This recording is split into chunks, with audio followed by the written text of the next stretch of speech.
Hey everyone, and welcome to the channel. Today, we are finally going to be talking about Iron Flame, Book 2 of the Empyrean Cycle. Yes. I completely forget the name of it. I would just call it the Fourth Wing series.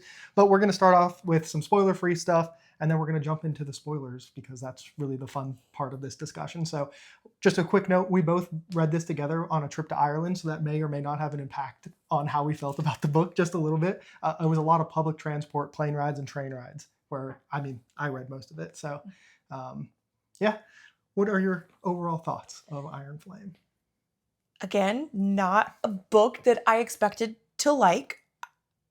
Enjoy might be a little too strong of a term, but I think my hottest take about Iron Flame is that I liked it more than Fourth Wing, which I know is not the common consensus online.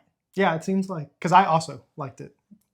I don't know if I'd say much more than Fourth Wing, but it felt like the things that annoyed me about Fourth Wing weren't in this story as much compared to Fourth Wing. So I also ended up liking this, a decent amount. It still surprises me every time I say that, where I'm like, Fourth Wing was fine and this was like fine to like almost good. Like, I don't know if I would say it's all the way there. And there are still things that I think are the selling point of this series that are a massive negative for me, which is a funny thing because it's like all the things that I think I enjoy are not the things that people are reading this for, which is like the actual fantasy like plot story of it. And I feel like most people are reading this for like characters and like the love interest stuff that's going on and the spicy stuff that's going on. And for me, it's just not. Yeah, I'm definitely more of the target audience for these books. And I would agree with you that the things that other people in the target audience are reading this story for are not necessarily the things that I'm enjoying and are resonating with me. So yeah, and pretty much everyone we have said or told that we like this one more than Fourth Wing think we're crazy. And then also everybody has assured us Onyx Storm, because we are going to read Onyx Storm. We have both committed to reading that at some point, probably February of next year. About. Yeah. Has told us that Onyx Storm is like a disaster of a book. It's like actually bad, and not even just like people who hate romantasy say romantasy is bad. Like even people who like love this series have like warned us that like Onyx Storm. I had two separate people say Godspeed to me when I told them I was going to read Onyx Storm, which was just hilarious that they both said the same thing, just to kind of like paint the picture of it. So I am definitely, and I think maybe part of it that has made us enjoy this more is that so many people have like downplayed it for us that like I'm expecting like actual garbage on fire. Yeah. And I went in with the lowest of expectations because everyone had said it was so much of a downgrade from Fourth Wing. And so many of the romantasy girlies that I know in real life didn't even finish Onyx Storm. So that is not very compelling for me, but we shall see. Yeah, and I don't DNF books, so I will get to the end of it. It might just be me, but we'll see what happens. I'll try my best. Yeah. Okay, so, you gave this 3 stars?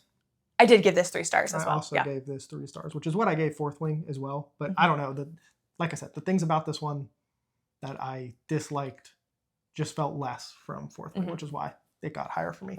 So that's going to be the non-spoiler section because, let's be honest, it's book 2 and the fun stuff is definitely in the spoiler section. So we're going to transition into spoilers now. You've been warned. If you haven't read this, skip away or don't. I mean, some of you probably will never read this anyway. But we're going to go ahead and look at the predictions we made from book 1 into book 2. So what did we predict and who was right and who was wrong? So the first question that we asked was whether or not General Sorrengail knew Brennan was alive.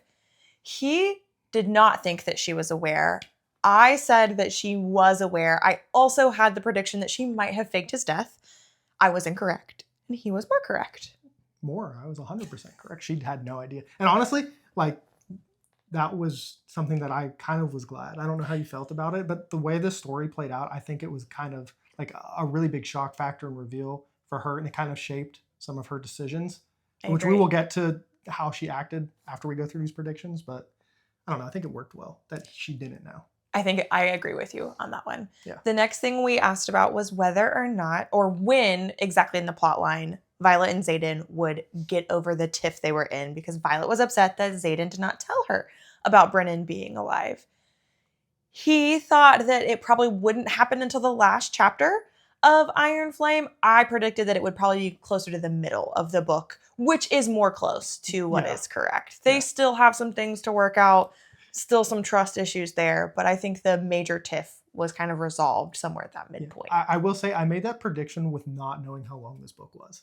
And with knowing how long this book was, obviously hindsight's 2020. Maybe I would have not said it was the absolute last chapter. I was expecting something. We can talk about it later, but this was a long book. So maybe I would have, if I had known the length, maybe I would have changed it. But also, like, it felt like it'd be good drama. So maybe not. True. The next thing we wondered about is when they would go back to Basgiath. I thought that they would eventually go back, but it might not be immediately, and they might not still be considered students when it happened. He said that they would probably be going back sooner rather than later, just because there was so much that they would need to kind of cover up and deal with. He was correct. We start Iron Flame, and we are immediately within the first 3 chapters back at Basgiath. I honestly, that was even sooner than I thought. I thought maybe more time would go by, but I think it, like, obviously in the story, it makes sense that they were like, we have got to get back, like, immediately. I thought it would be quick, but that was even quicker than I thought. So, I mean, yeah. And the last 2 things, more character questions. We wondered whether or not Mira would join the rebellion. We both said we thought that she would. He kind of was thinking maybe it would be books from now. Mira, as soon as she found out about it, was like, I'm on board. And that happens about 3/4 of the way through this book. And then last but not least is whether or not we thought Dane would be redeemable. We both thought he probably could be, but maybe he wouldn't necessarily be. And when we get there, I think we'll let you know that we agree he has made good strides. So good strides for sure. Good job, Dane. Yeah, which maybe we can. Those were all of our predictions. So maybe we can. You want to start with characters, and we can not? We can start with. I don't know. Do you want to start with Violet or Dane, or where do you want to start? I still struggle with Violet as a protagonist. Okay, yeah. I thought she was a lot better in this book, and we both kind of came to the same conclusion. And this is what I was talking about, where the things that really annoyed me in Fourth Wing were Violet and Xaden together. I thought them together was so toxic and just annoying. Honestly, I don't know how people older than like the age of like 16 can read this. Okay, maybe that's being a little disgenerate. Like, but like, how can people who are adults read this and be like, yes, this is what I want? And I understand, like, maybe you're not reading this hoping that this is like your actual like relationship or anything, but I don't understand how you read something that is clearly just like so weird and toxic, and there's like weird power dynamics going on, and just like, I don't know, the way they treat each other. I just don't understand how that relationship is like the it thing for so many people. And it just, and that is what drove me crazy about her. And then there's so much less of that in this book because they're split up so much. I found her to be more tolerable, but yes, I'm with you. I just still have a hard time believing Violet is as old as we are supposed to think Violet is, or as they say she is in this story. Yeah. She still feels so young. I think there was less of that because we weren't constantly hearing about Xaden the whole time. But I also have a hard time feeling that this is a person who has been in other relationships, which she alludes to regularly, and it makes no sense. And I'm with you. Yeah. The whole toxic dynamic is a lot, and it really makes her feel so young. And because what, she's 20. How old in this book, turn? she's 21. Does she turns 21 okay, in this book. Yeah. She does not seem. I was much less mature at 21 than I am now. Of course. But I still don't know that I was that immature. Yeah, I mean, I think we have both said multiple times in the last video that a lot of times this feels like it's supposed to be a younger audience story that then ended up having like the spicy romance stuff of it. So they aged characters up to have that, but it still kept that core of, and I think I said this too, it was like the pipeline from like, if you went straight from like Twilight to this as you grew, like as a reader, I can totally understand why like this works so well, because like obviously Twilight has that crazy toxic relationship stuff going on and everything, and then this does too. And I don't know, it makes me wonder of why these characters act the way they do. And I understand like this world is crazy, and so maybe that has stuff to do with it, but for me and you as well, like the age thing just does not seem to like connect in any meaningful way. Yeah. And I would say too that because of that, the side characters are more interesting to me, and I enjoy them more than I do our main characters. Our characters like Rhiannon and the other writers in Fourth Wing, Riddick and Sawyer, so much more lovable, so much more entertaining. We learn more about all of them in this story, which is exciting. We get a really great villain in Yeah, this book. we get Rip gone way too soon. yeah, that. So what was his name again? Varys. Varys, which always makes me think of the guy from Game of Thrones because it's so like the name. It is really similar. It's super similar. Yeah, I don't know. I wonder if that's intentional or not. But like this is like Umbridge level villain, Very right? much. And honestly, like the stuff with him, like he's instantly hateable, which is great. And I think it's something that this story really needed because like we obviously have like this big bad threat. Similar, I mean, I'm gonna keep going with like this Harry Potter analogy with Umbridge. Like you have like Voldemort in that world and like all this bad stuff going on, but like he's still at school. It's the same thing here with Violet, where like we know we have the venom and the wyvern or whatever is going on the outside, but like they're safe behind the wards and everything. So you still need to have conflict inside of that. At least to me, either you needed to be out there away from the school. You couldn't go back to the school and not have somebody like him step in or something like that. Mm-hmm. And I mean, I think it was really well done. It was like all of the most hateable things about a character you can do, from the lying, the sniveling, the backstabbing, the bending the rules to like the utmost to get away with things that he wants, and like all of this stuff. And he was like a very awesome part of this book. And I mean, I was surprised when he died. I agree. I was like, oh, this is going to be a thorn in our side. And I think maybe getting to the end, like when it happened in the book, I was surprised. Getting to the end of this, with how it ends, I feel like it makes more sense that he's gone because of how it ends. But he was, I mean, he was awesome. And I mean, I won't say I'm not, like, it was very satisfying for him to die. So it was. It was. Well, and I think we had to transfer our bad guy to somebody else. I thought it was probably going to be Dane's dad. But because when General Sorrengail finds out what he has done, he gets banished. Yeah. So we've got to flip that. And it can't really be Dane anymore because Xaden's not there. So we can't have the conflict between Dane and Xaden anymore. And Dane is like constantly groveling and trying to like be like, I'm sorry. So like he didn't realize what his dad was doing when he stole the memories. Right. Yeah. And he definitely he would have had to really turn heel. Because like Dane is like he's not a heel and like he's evil and like he did something bad, but doesn't want to be like a bad guy, if that makes sense. And it's like his action was bad and like everything, at least from what we've seen from him, maybe, he still has that hidden in him. But yeah, his fatal flaw is that he follows the rules too much and he wants to be so good and he believes in Navarre so much that they could never do wrong. Mm-hmm. Clearly that's not true. And speaking of Varys' death, Dane is a big part of that. Yeah. Thank goodness. Yeah, I think that is like the start of the redemption, right? For sure. And like, I think we both agree that we're not like all the way there. I think you more so than me, like you really are still like, I don't trust him. And to me, it's like, I think he knows what he did was wrong. And if he could go back, he wouldn't have done the same thing. And you're like, nah, he's still going to do something, right? I think so. And especially because of how this book ended. And the fact that everybody is kind of in the rebellion now, and thinking about the character Dane hates the most and what is going on with him, I think that it could get spicy again.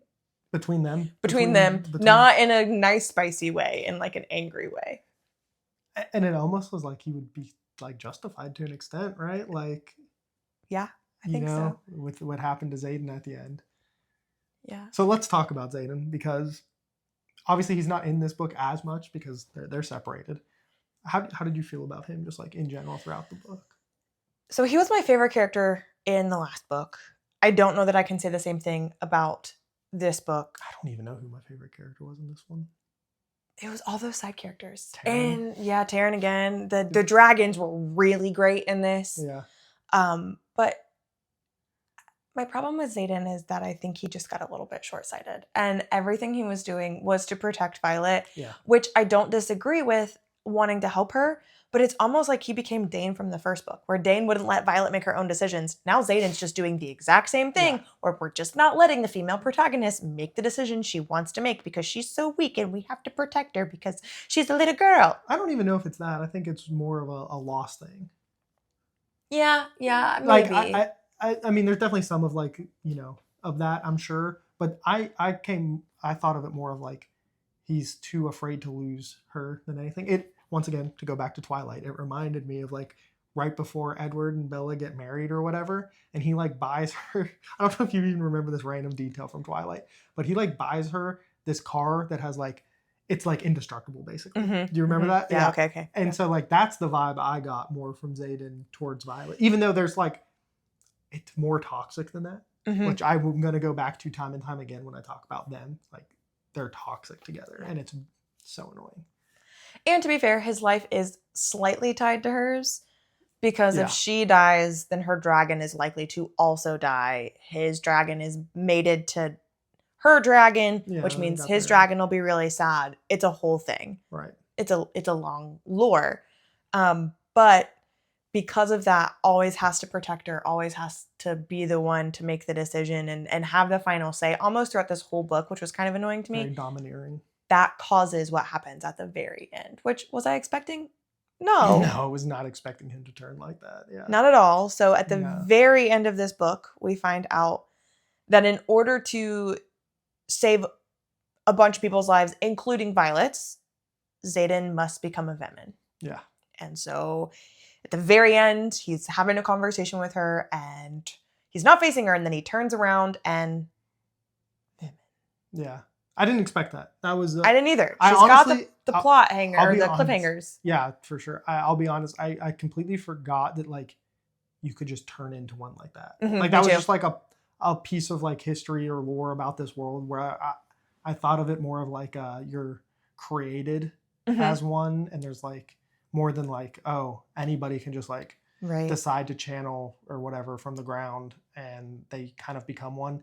And I'm really curious on like what the progression of that is going to be. And obviously they're leaving breadcrumbs for him to be able to be healed at some point, because obviously that's what was happening to what's his face.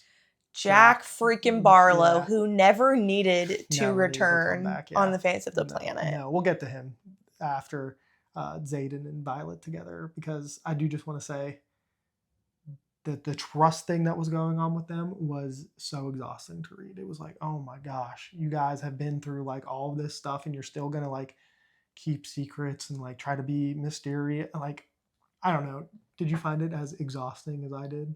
Yes, but that's also because I hate reading about toxic relationships. Yeah. You either trust somebody or you don't. That is just that. Stop keeping secrets from each other. If your lives are tied to each other, it's probably important that the other person know all of the information you know. Yeah. Just yeah. It was like every time they got together, like this book was such a roller coaster ride, because it was like they would be separate and I'd be like, okay, this is fine, and then they'd get like be with each other or like in the same room, and it's like here we go again. It was just kind of like this. I think maybe that's also what felt bad about this, is it was like the same thing over and over and over again. And for a book that's as bloated as this book is, it's like, did we really need the third confrontation between them again? And that again, inevitably is just going to turn into a spicy scene. Yeah, every time. Yeah, it does. It's just like okay, whatever. Like, yeah. Jack Barlow did not need to exist. I completely agree. Like, why did he come back? I guess just so we could be reminded that women make themselves, that you can channel the power enough to become one. It's still like, to me, it still makes no sense that he saves her in the tower. Like, why? Maybe he had just gotten dosed. But even then, like, why? Plot hole. I wish I could explain. Like no one would have known it was him. So there's no, like, they wouldn't have suspected him of anything. Like, they were already trying to kill her, so it would have just been something that they needed to have accomplished anyway. Is it just to like bait and switch the reader of like, yeah, he's great. Oh, plot twist, he's not really anymore. Did you ever like? Because I kind of got to after that, I was kind of like, okay, I guess something happened. And then when he heel turned again, I was like, of course it's him. Like, it makes perfect sense. What did you think? Did you ever like believe he was good again? No, and I just really didn't care that he was back. Okay. I was kind of annoyed. I just tried to pretend that Jack Barlow wasn't there. When he came back, I was ahead of her at this point. We're on a train, and I just like started laughing, and she like looked at me, and I was like, just wait. And then I was on a plane when we got to that part, and I think I looked at him and went, Jack Barlow? Because I couldn't scream because we were on a plane. Yeah. But it was pretty wild. Yeah. I don't know. And then he's still alive. So like, maybe I'll feel differently about him if like he ends up being very important to like the progression of this story in some meaningful way. But to me, it was just like, you had such a great villain in Varys or whatever. Why did we need to bring back somebody who I think was subpar in the villain category, and I felt like was kind of just like a closed chapter. Like we dealt with that. Why are we bringing it back to? I don't know. Yeah. Just one of those random things that kind of like annoyed me. Yeah. I think that just goes directly kind of toward part of the plot of this book, which is that it is so bloated. This book is 2 books. It's 2 It is books a for part sure. 1 and part 2. And when I got to the end of part 1, I was like, oh, the book is done. Except I still had 16 hours left of the audio. Similar experience. Like I remember like getting to the end of that. I was like, did I really read this much? And then looking down and being like, how is there this much of this story left? Because it's 100% 2 books like stapled together. And somebody told me that it was originally supposed to be, or when she turned it in, she thought it was 2 books, and the publisher was like, nah, it's 1. And so I don't know. But and here we are. Yeah, here we are. Do you want to talk about all of your beloved side characters who I did not really care about at all? I don't think there's a whole lot to say other than without them, this book would be horribly boring and I would have DNF'd it, but they kept me interested. They add the levity. They add enough of the kind of extra emotion that keeps you going, because as much as I don't want to admit, there were several times in this book that I was like on the edge of tears, and that's just also because I am a crybaby. So don't take that as meaning it was very good. No, but she does like it's never that I really cared all that much, but even when you don't care about these characters like that much, she did a very good job at like pulling on like your heartstrings a little bit for multiple characters multiple times. Like she definitely does a good job of like making you concerned. And I guess that's one positive thing to say about this is that because there are stakes, like people do die. Yeah. Like throughout, like people die. So like when bad things are happening, you know that like the possibility is true that like this character could be gone, which I guess is a positive thing to say overall. Yeah, and I think for as much as this book is bloated, she's really good at creating that tension. So the pace is very good. Yeah. As much as I still believe it was 2 separate books that were just thrown together, it's still so consumable in the same way the first one was. You still want to know what happens next. Yeah. Which is kind of a testament to how well she writes the plot, how well paced it is, and how she builds that tension in. Yeah, other than like some of the repetitive things that happen, I really like. I think like I'm like decently positive on this, and I really do think that if Iron Flame ended at the end of part 1, I would be even more positive than I am, because I really do think part 2 was significantly weaker than part 1. I agree, and maybe that's why they put it on there, because maybe they knew that they needed something. I don't know. To get you for Onyx Storm, but we'll see. I was going to say with apparently how people feel about it, but yeah. Okay, let's talk a little bit about the plot then. Essentially what happens is they go back to Basgiath, and then they realize that they really should be the rebellion because Navarre knew about the bad guys all along, and they chose not to protect anyone, and now they need to create more wards.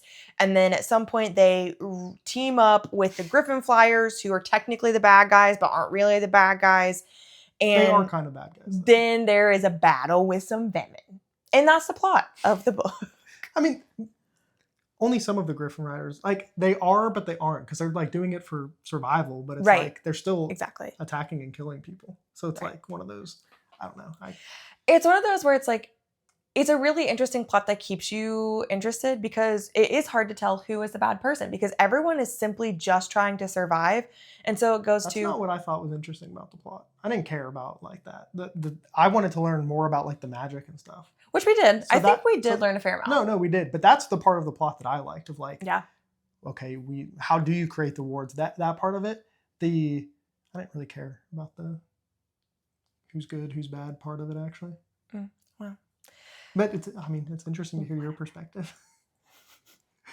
Going back to the magic, I thought one of the most interesting things about the lore that we learned in this book was specifically related to the dragons. Because for so long we thought there were only 6 breeds. And everyone thought that Andarna, after she stopped being a gold feathertail, was a black dragon.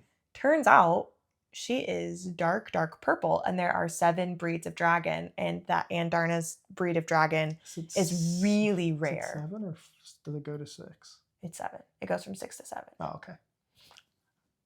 You can see, huh? We did kind of skip over the dragons a little bit. We did. I enjoyed the dragons a lot in this book, and I think that's maybe one of the things that helped me get through it, because I thought like Sassy and Darna was hilarious, and I think you got tired of it a little bit. It did get on my nerves, kind of. For me, it was hilarious just imagining a dragon like being like that, and then Taryn I think was the same from the first one, but just more of it, which I enjoyed. Like, he was my favorite character from the first one, so like I think he probably is still again. It's probably him and Darna, like a big gap, like some of the human characters, like, you know.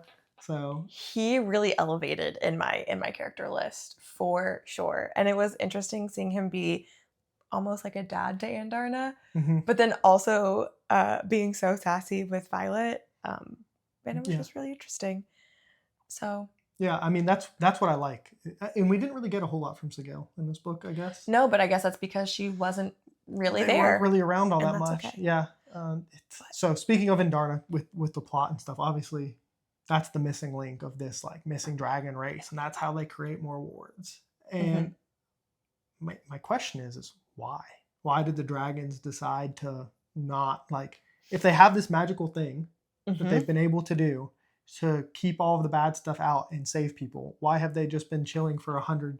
Like, how long did she say she was an egg? Like 100 years or something like that? For a really long time. Yeah. But, so and like, it is interesting to see that there is, while there are human governments, there is a whole dragon government that kind of technically runs everything. That we like haven't really gotten a whole lot of. And we haven't learned much about, maybe that's where is that called the Empyrean? I think the dragon government is called the Empyrean. Yeah, I think that's what it is. So I am interested to see how that plays out. And then part of me wonders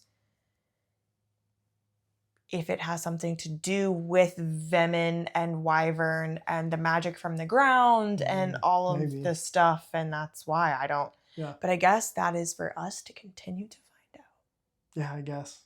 I mean, yeah, I guess it's interesting. And I guess some of that we'll probably get to explore in the next one because Zayden is a Venom now. Like, maybe I don't know. Have to learn about it. Did you think that the dream stuff was interesting? Where it wasn't Violet's dream stuff. It was like Zayden also having like the same dreams. It was his dreams, but she was getting it probably through their bond and stuff.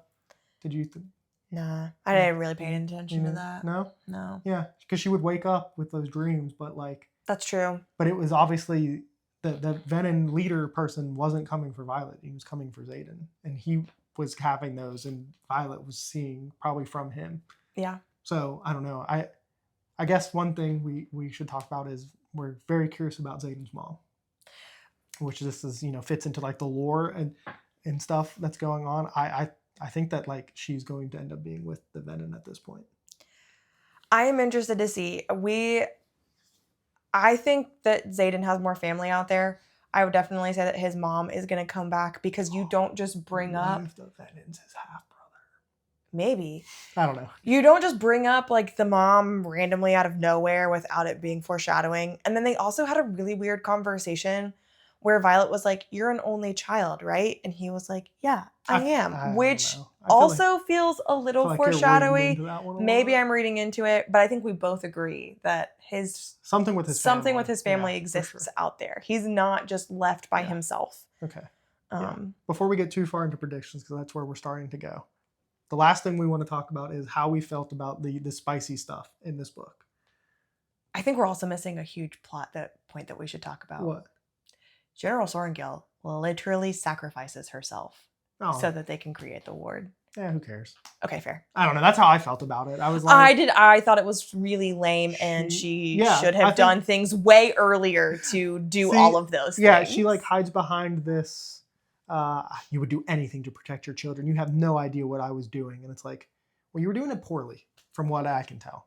And kind of being a bad person. Like, yeah, just all around, like, I don't know. You can say you were doing this to protect your family, but it just seems wrong. Maybe we'll like find a hidden journal that really explains it. Because like at the end, she says something about like your dad and I, something, we knew you'd be great or something like that, And to me, it's like, I don't know. It felt like they were trying to make her likable at the end. And I just thought she was kind of lame. And I don't know. I agree. Yeah. I agree. Yeah. Spice. The spice. There was way too much of it in this one. We went from 2 scenes in Fourth Wing to like Yeah. 5 or 6 Yeah. in this book. And Yep.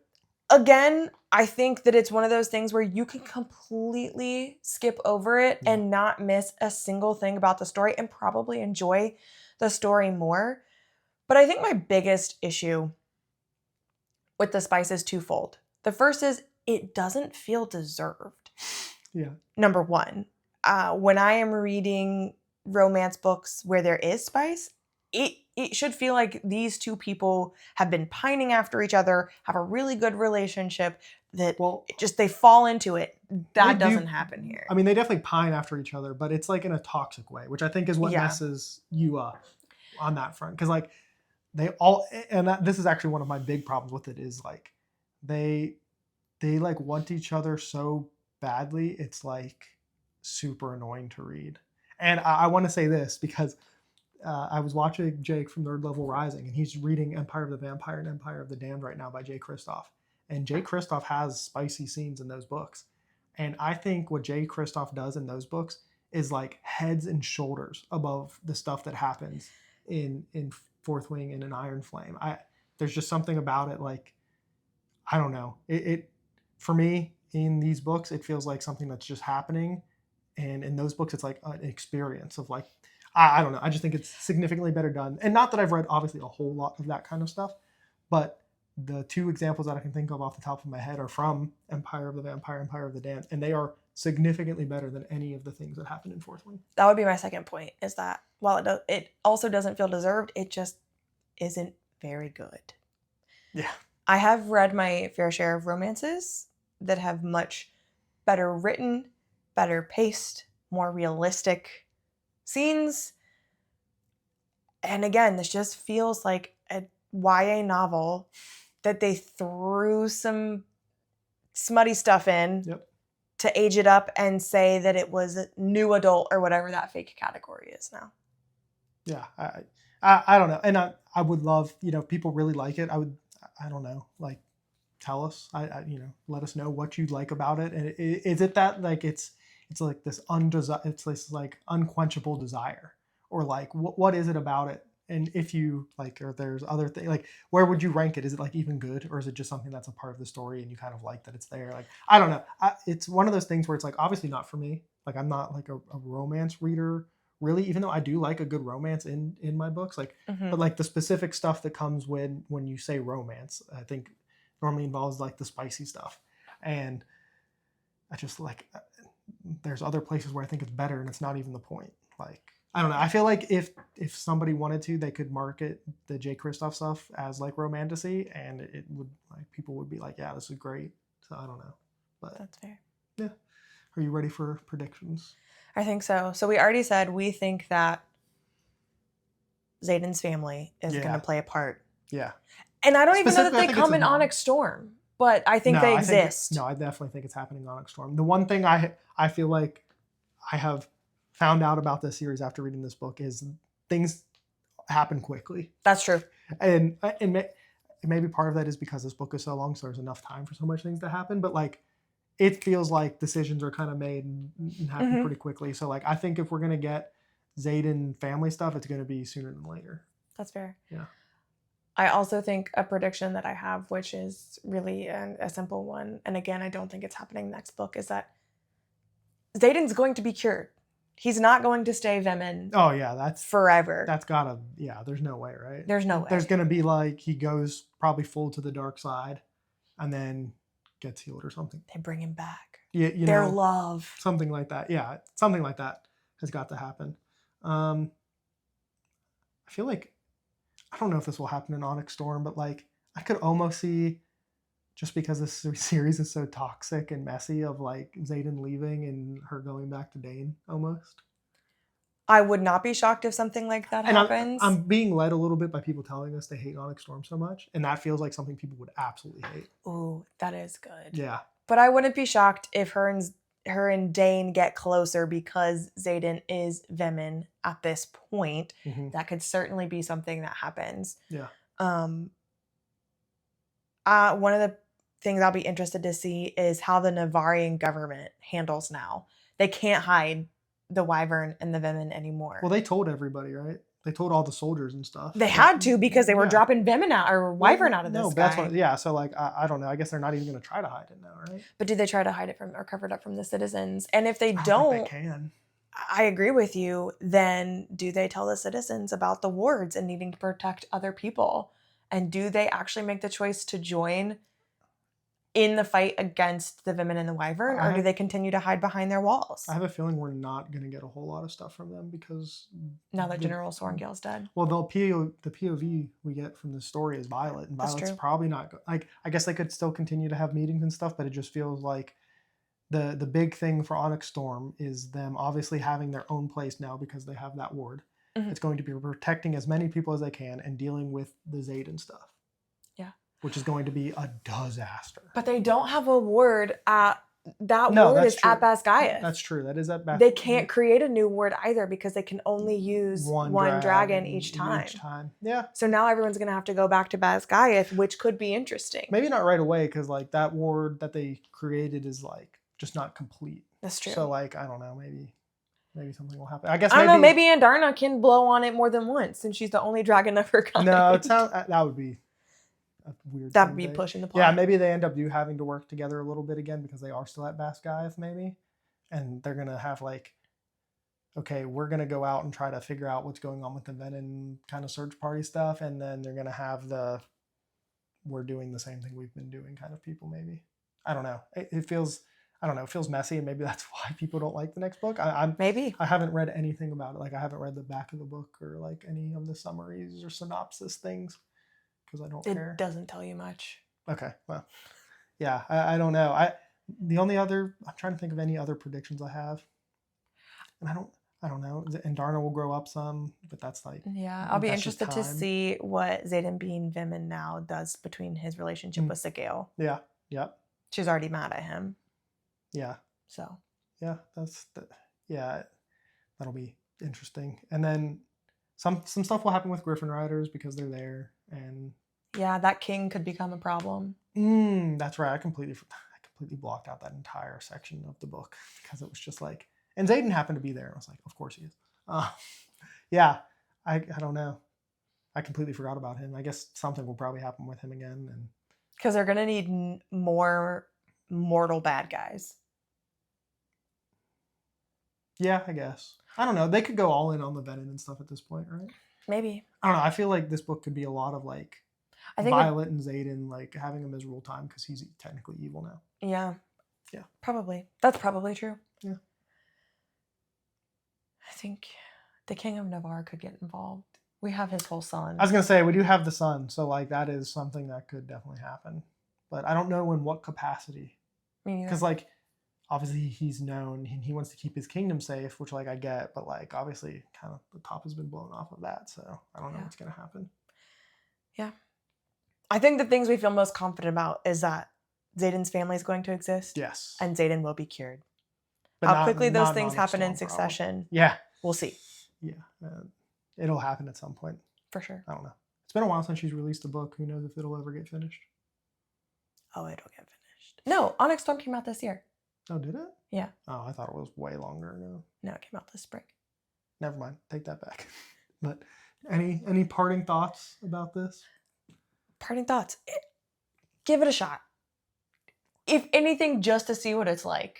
And for pure kicks and giggles. Like, you're not reading this for literature or anything like that. That's for sure. But it's good brain candy. It's good escape. And let us know your thoughts because we're interested to hear them. Yeah, definitely. I am very curious on what people think about this one. For me, my last thoughts are, this is not a series I would have continued on reading if we weren't reading it together. But that doesn't mean I'm having like a miserable time with it. I really expected to be miserable with this one. And like I said, I think if I was reading this and we didn't have so much disposable time like waiting on planes and trains, maybe I would have like been a little bit more angry with it because I would have wanted to read something else. But because it was like, I'm on this plane for the next 8 hours, what else am I going to? I think I literally listened in one day to like 9 hours of this book, which is way too much. But it was like, whatever, I'm in airports for the next 12. So I wonder if I would feel differently. But I don't know. On to Onyx Storm at this point, right? And maybe that's where we hard DNF the rest of the series. We'll see. Because what? It's supposed to be $5. 5 books. And if we're already at 3, it's like, do I just finish anyway? Depends how long they are. I will say, if they continue, like, it can't be much longer than Iron Flame, right? Do you know how long Onyx Storm is? I don't know. I think it's slightly shorter. God, I hope so. That's the only thing I will say. Like, let's keep these 15-hour audiobooks, not 31 or whatever. Oh, yeah. So. Ridiculous. Yeah. But I think that is going to be all for us. Definitely let us know any thoughts you have about the series as a whole. Anything we talked about, anything we missed that you wish we talked about, we can answer in the comments down below. But as always, remember, read what you want when you want.